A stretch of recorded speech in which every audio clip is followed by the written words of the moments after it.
করতে চাই। এবারে আমি আমাদের আজকের এই আয়োজনের সভাপতি জনাব আব্দুল জলিল, জাতীয় ভোক্তা অধিকার সংরক্ষণ দপ্তরের পরিচালককে তার বক্তব্য রাখবার জন্য অনুরোধ জানাচ্ছি। জনাব আব্দুল জলিল। ধন্যবাদ।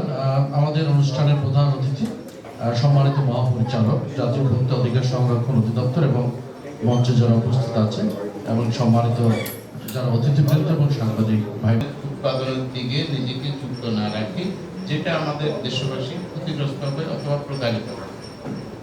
আমাদের প্রায়শই আমরা কিন্তু এটা করে থাকি এবং আমাদের অভিযানগুলো থেকে আমরা দেখছি। গত সপ্তাহে একজন ব্যক্তি মিষ্টি কিনলেন, পরে দেখা গেল মেয়াদ উত্তীর্ণ মিষ্টি দেওয়া হয়েছে। অর্থাৎ ইচ্ছাকৃতভাবে আমাদের সাধারণ মানুষকে ঠকানো হচ্ছে। ঠিক অনুরূপভাবে আজকে কিছুক্ষণ আগে আমি আসার আগে একটা কমপ্লেন পেলাম একজন উচ্চপদস্থ আমাদের সরকারি কর্মকর্তার কাছ থেকে। তিনি কিছু খাবার নিয়েছিলেন মিলাদের জন্য, কিন্তু পরে দেখলেন এটা দিয়ে অনেকে শরীর খারাপ হয়ে গেছে। তো আমার কাছে কমপ্লেন করলো এটার মধ্যে কি করা যায়। কমপ্লেন এটা অনলাইনে করেছে। মূল কথা হলো আমাদেরকে নিজেকে যেভাবে ভালোবাসি, প্রত্যেক প্রতিবেশী প্রত্যেকটা ব্যক্তিকে আমার মতো করে ভালোবাসতে শিখতে হবে। আপনি এটা অস্বীকার করতে পারবেন না আপনি আপনার ওয়াইফের জন্য, আপনার বোনের জন্য কখনো না কখনো এই ধরনের প্রোডাক্ট কিনেছেন। আমি বলতে চাচ্ছি সৌন্দর্য আসলে এটা না। আপনাকে যদি কেউ বলে যে আমি অথেন্টিক প্রোডাক্ট দিয়ে আপনার স্কিনটা বেটার করার চেষ্টা করব, এই প্রোডাক্টটা আপনার স্কিনের কোয়ালিটি বেটার করবে। আপনার যদি একটা ফ্রেশ স্কিন থাকে তাহলে আপনাকে এমনিতেই সুন্দর লাগবে, স্নিগ্ধ লাগবে। আমরা সেটা বলি না, আমরা বলি এটা মাখুন আপু আপনাকে ফর্সা লাগবে। আর আমাদের বাবা মাও ওই বিয়ে শাদীর সময় স্ট্যান্ডার্ড সেট করে দিয়েছে যে ছেলে মেয়ের 99% দোষ থাকলেও প্রবলেম নাই, ফর্সা তো, রাইট? সো এই জায়গা থেকে আমাদেরকে মানসিকভাবে আগে বের হতে হবে, তারপরে বাকি কথা। এখন এই পয়েন্টটাকে কানেক্ট করি। যেহেতু ফর্সা হওয়ার একটা বিশাল বড় মার্কেট অলরেডি রেডি আছে, তো আমরা এত পরিশ্রম কেন করব? আমরা মানুষকে ফর্সাই বানাবো, রাইট? এইটা চেষ্টা করতে গিয়ে অনেক প্রোডাক্ট মার্কেটে সয়লাভ হয়ে গেছে, দেশি প্রোডাক্ট, বিদেশি প্রোডাক্ট, যারা স্কিন কেয়ারের নামে আপনাদেরকে ফর্সা করার অনেক এলিমেন্টস বিক্রি করছে। কেউ এটা চিন্তা করছেন না আপনি যেই খাবারটা খাচ্ছেন, আপনি যেই কাপড়টা পরছেন। পার্টিকুলারলি আমি আমার নিজের যেহেতু ওয়াইফ আছে, যাদের ওয়াইফ আছে তারা জানবেন যে তারা মার্কেটে গেলে একটা কাপড় নিয়ে কতবার নাড়াচাড়া করেন, রাইট? এটা আপনার গায়ের উপরে পড়ে থাকে ভাই, সেটা নিয়ে আমরা এত কনসার্ন। তাহলে যেটা ডিরেক্টলি আপনার স্কিনে অ্যাপ্লাই করেন সেটা নিয়ে আপনাদের কতটুকু কনসার্ন হওয়া দরকার আমার মনে হয় আপনারাই বেটার বুঝবেন। অনেক হচ্ছে গেছে কুমার কাছে গেছে, তারপর মধ্যবিত্ত গৃহিণীর কাছে গিয়েছে, এভাবে ডাইভার্সিফিকেশন করে 1 বছর পর তারা আবার তাদের প্রোডাক্ট বাড়িয়েছে। তো আমি আশা করব আমাদের দেশি প্রোডাক্টগুলো সেইভাবে প্রোডাক্ট ডাইভার্সিফিকেশনের দিকে নজর দেবে এবং স্বদেশি পণ্য কিনে হোক ধন্য, এই মর্মটা যেন আমাদের ক্রেতারা বুঝতে পারে। কারণ আমরা ক্রেতারাই হলো আমাদের আলটিমেট টার্গেট, এবং ক্রেতারা যদি তারা সুন্দরভাবে এটি বুঝতে পারে তাহলে কিন্তু তারা আমাদের দেশি পণ্যকে এনকারেজ করবে। তারাই হলো প্রধান পৃষ্ঠপোষক। They are the customer of the product and they are the owner of the product, they are the main stakeholder of the product. আচ্ছা, আমাদের এখানে সাপ্লাই চেইনটা ঠিক রাখতে হবে। আর সাথে সাথে যেমন সাহেব আরেকটা কথা বলছিলেন, এটাও খুব গুরুত্বপূর্ণ যে পলিসি লেভেলে আমরা সাহায্য সহযোগিতা দরকার। কারণ আমরা সবসময় পুঁথিগতভাবে বলি আমার এক্সপোর্ট ডাইভার্সিফিকেশন দরকার, কিন্তু এক্সপোর্ট ডাইভার্সিফিকেশন কিভাবে হবে যদি আমরা আমাদের উদ্যোক্তারা না এগিয়ে আসে। এবং মোহাম্মদ মুনাওয়ার হোসেন, পরিচালক জাতীয় ভোক্তা অধিকার সংরক্ষণ দপ্তর।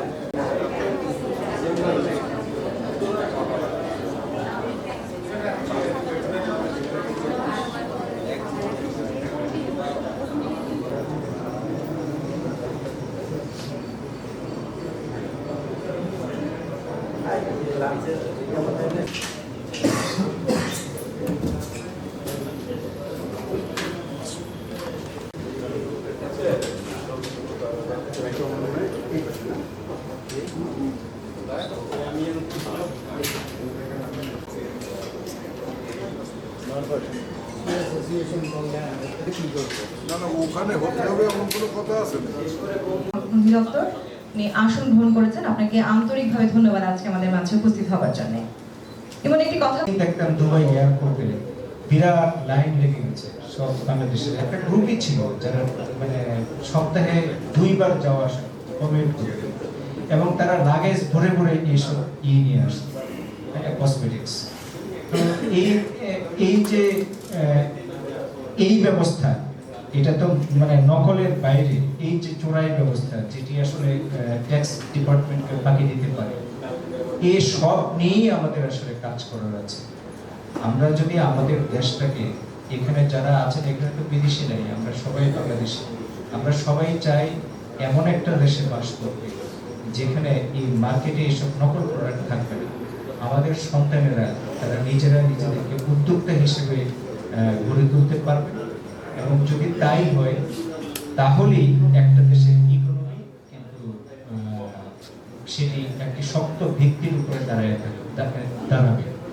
সরকার সবসময় উৎসাহিত করে যে দেশের যেখানে যে তারা একটু যদি সব হয় তাহলে সেক্ষেত্রে কিন্তু বারবার এই ঘটনাগুলো ঘটে না, মানে বারবার কেন এই মোবাইল কোড পরিচালনা করতে হবে, প্রতি বছর কেন জরিমানাগুলো করতে হবে। তো এই বিষয়টা একটু নজর রাখা দরকার যে আমাদের লোকাল ইন্ডাস্ট্রি ডেভেলপ করবে তো এইভাবেই করবে যে আইন যাতে শক্তভাবে প্রয়োগ হয় এবং কাউন্টার ফেক প্রোডাক্টগুলো যেন বাজারে না থাকে বা বাজারে ঢোকার যেন সাহস না পায়। এটা আরেকটা বিষয়।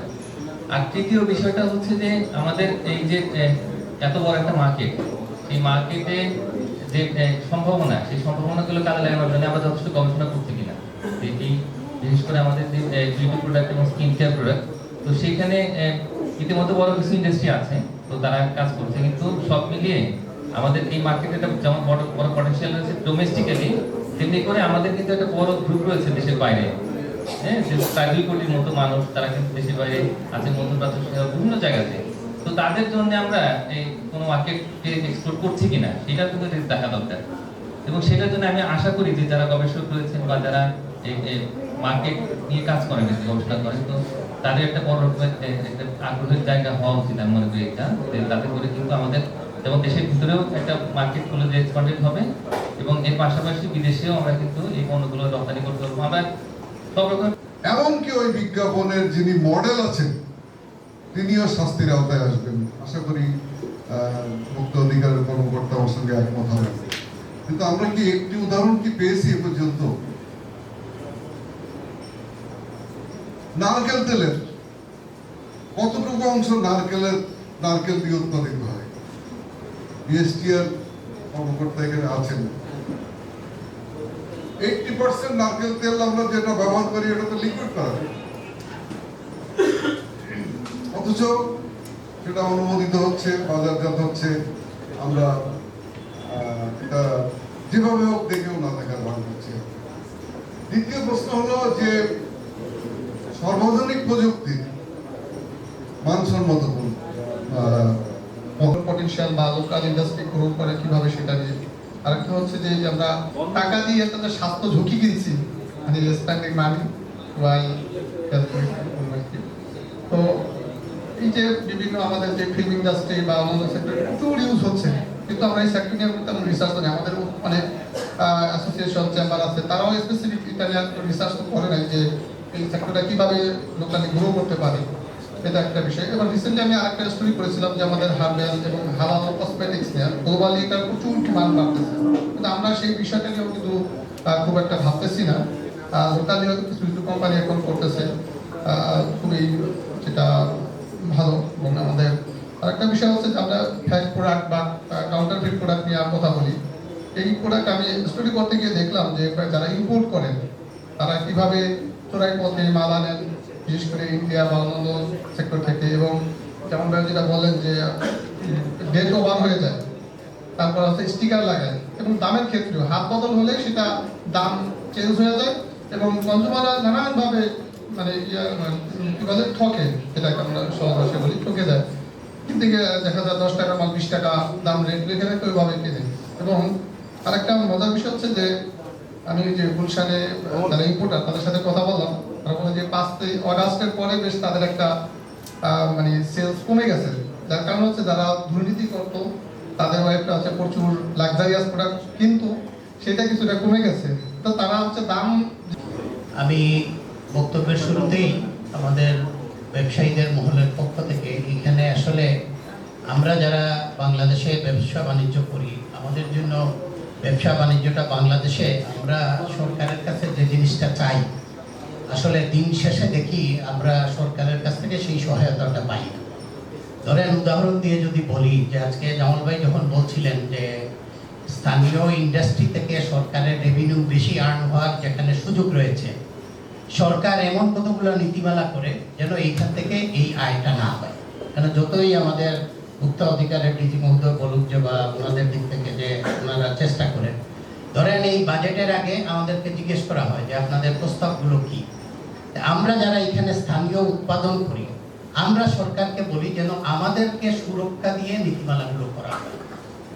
যখন বাজেটটি ঘোষণা হয় আমরা দেখি আমাদেরকে যেন আরো বেশি এইখানে উৎপাদন খরচ বেড়ে যায়, এই ধরনের একটি নীতিমালা দিয়ে ওনারা বাজেটটি প্রণয়ন করেন।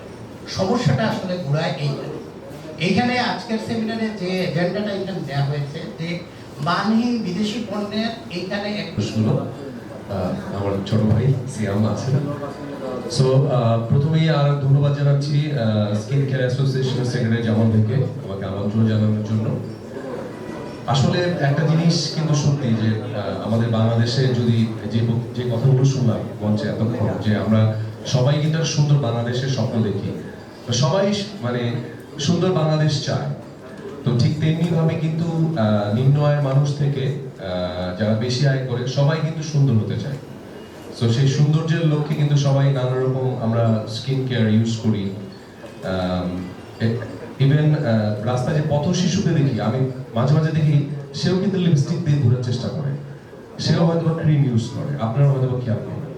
তো এই যে এইখান থেকে শুরু করে ওখান পর্যন্ত সবাই যখন নিজের প্রতি যত্নশীল, তখন কিন্তু অনেকেই যারা বোঝে না বোঝে অনেক সময় কিন্তু আমরা বিভিন্ন ভেজাল পণ্যের সম্মুখীন হয়ে যাচ্ছি। তো সৌন্দর্য যেহেতু মানুষের একটা দৈনন্দিন জীবনের মতো এটাও একটা অংশ হয়ে দাঁড়িয়েছে। সো সবাই যেহেতু সৌন্দর্য পিপাসু হয়ে গেছে, সো সবাই সৌন্দর্যের জন্য ক্রিম, লোশন, ইভেন মেকআপের অনেক কিছু আছে। ইভেন মেকআপ শুধু মেয়েরা ইউজ করে না, যারা অভিনয় করে আমাদেরকে ইউজ করতে হয়। সো আমরা কিন্তু অনেক সময় এরকম ভেজাল পণ্যের সম্মুখীন হচ্ছি। এই ভাইয়া বললেন যে বহুজাত কোম্পানি যারা আছেন তারা বিভিন্ন জায়গা থেকে পণ্য আনছেন। আমরা পুরান ঢাকার কথা যদি বলি,